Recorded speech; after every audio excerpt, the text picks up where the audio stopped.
Hello and welcome, my little chicken nuggets, and welcome back to our third episode of Cooking with Cooper. Welcome to Grow TV, hosted by Carl, where we have fun with our friends, talk about Jesus, and go over everything the Bible has to offer. Now once again, welcome to Grow TV.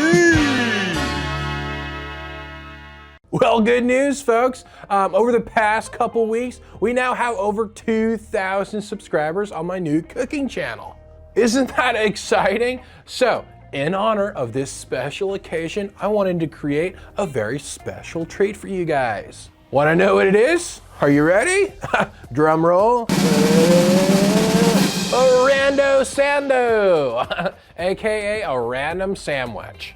Yes, the famous sandwich that is filled with random stuff. We will take a ton of ingredients that don't belong together, put them in one sandwich, and then we'll try it. I do have one twist though. All the ingredients will be coming from what you guys comment. Isn't that exciting? I'm not scared at all. So go ahead, comment below what you think I should put in my sandwich. All right, go for it, guys. Whoa, bread. Oh, wow, that's surprising. You put bread on a sandwich. Done, my dude. Oh, a snack cake. All right, I got one right here, so we're gonna put that right on there.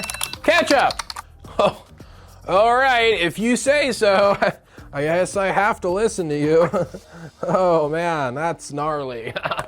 Sick. And the last ingredient, let's see what it is. A banana. Cool. There we are. Yay. All right, surf's up. Yum. So good. It's like, wow, that is really good. Excuse me 1 second. And I'm back. Kids, I'm not sure that was the best idea. Hey Cooper, what was the best idea? No, I said I wasn't sure if it was the best idea. I just ate the world's worst sandwich because they told me to. Check it out.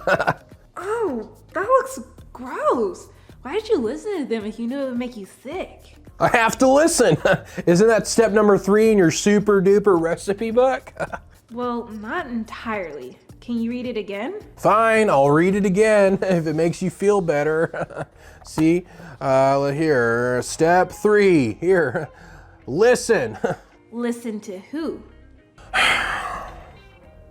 Whoa, God? There it is. You see, when it comes to eating nasty foods, we don't always have to listen. But when God speaks, that's when we should stop and listen. Like Samuel. Hey, you read the story. Of course I did. Well, most of it. Some of it. Okay, fine, just the last verses.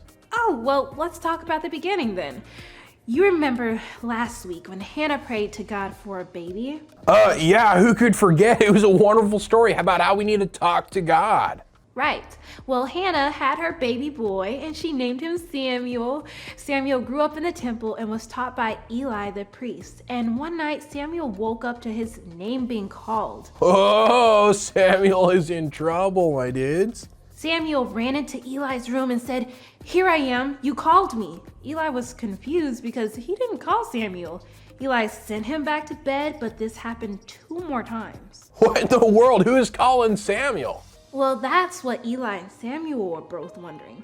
But then Eli realized what was going on. So Eli told Samuel to go back to bed, and if he hears his name being called again, then he should say these words: "Speak, Lord, your servant is listening." Wow. Speak, Lord, your servant is listening. That's powerful, man. But what does that mean?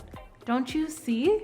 Eli wasn't calling Samuel. No one was in the temple. So the only one who could be calling Samuel that moment had to be God. That's huge. Isn't it? From then on, Samuel listened to God and spread the message of God to everyone he knew. How cool is that? So God really does speak to us. Of course, we may not hear God's voice like you're hearing my voice right now, but God speaks through many ways. Really? Like what? Well, we can hear from God in a bunch of different ways. Let's say you're going for a walk. God can show you things just by looking around outside in nature. Or if you're reading the Bible, God can talk to you through those words. Sometimes having a conversation with somebody who loves God helps us hear from God too. The stories in the Old Testament talk about people hearing from God in dreams. And the stories in the New Testament talk about hearing from God through the Holy Spirit. Whether it's nature, other people, dreams, the Bible, God speaks to us all the time. I guess you're right. God speaks to us all the time. But what? But even though God speaks to us, that still leaves us with one job to do. What job is that? To listen. If we don't listen to what God is telling us, then we'll be missing out on so much. Well, Cooper, you're absolutely right. Listening to God is one of the most important things we can do.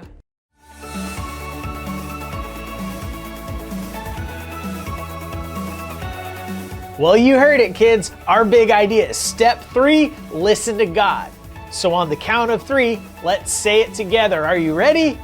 1, 2, 3. Step 3, listen to God. Good job, everybody. Now next week, Cooper's gonna find out the last step in the super duper recipe book. So don't miss out. We'll see you then. Thank you for watching, and tune in next week for a new episode of